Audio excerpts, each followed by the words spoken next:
grand-père. Hé, où c'est la mission Saint-Mathieu? Ouais, là, en face. Où ça? En face. Au coin, là? Ouais. Vous connaissez le nommé Dolan? Dolan, ouais. Il y est? Regardez dans la cuisine, il y est sûrement. Ok, merci.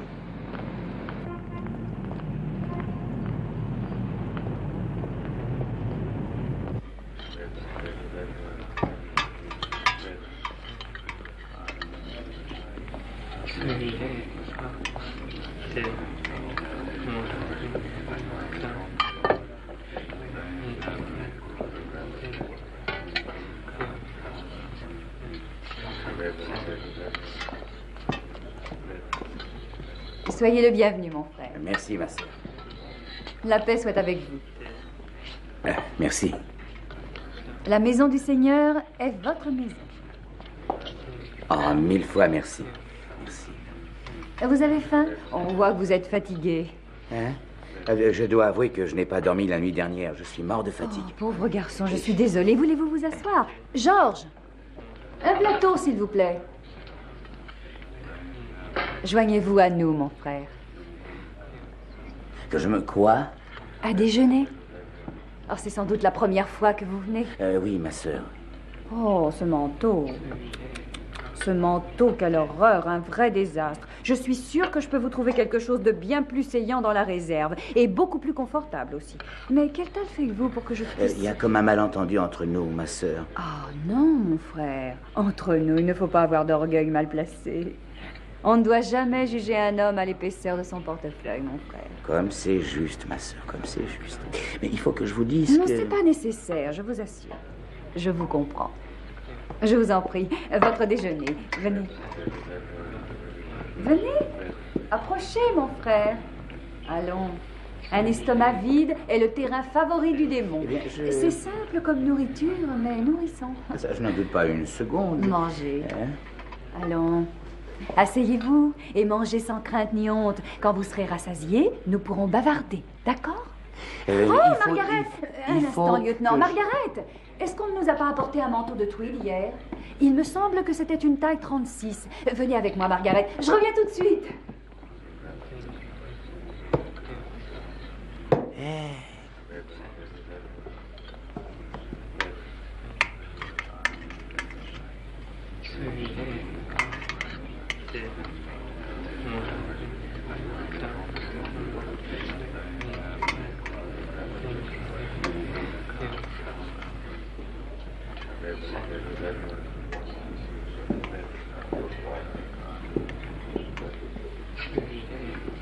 Monsieur Dolan, Qu'est-ce que c'est? vous permettez? Mais faites donc. Comment ça va aujourd'hui? Laissez-moi d'abord vous dire ceci. Si vous êtes venu vous asseoir ici dans l'espoir de trouver en moi un joyeux compagnon de table, vous ne pourriez pas plus mal tomber. Oh, moi non plus, je ne suis pas au mieux. Mais je dois avouer que c'est pas mauvais, ça. Qu'est-ce que c'est, du mouton? C'est ce que prétend le chef cuisinier. Vous ne vous souvenez pas de moi, on dirait. Lieutenant Colombo. On s'est présenté hier soir. Oui, c'est moi qui suis chargé de l'enquête sur le meurtre de l'ancien cimetière de voitures. Peut-être serait-il prudent que je contacte mon conseil juridique. Non, ça ne sera pas nécessaire. Vous n'êtes pas suspect, cher monsieur. Non, j'ai seulement besoin de vous entendre préciser certains points de votre déposition que voici. Vous avez dit hier soir... Je vais vous relire l'essentiel. Oh, vous avez de la chance. Non, restez assis. J'ai trouvé exactement ce qu'il vous fallait. Souple et chaud et presque à l'état de neuf.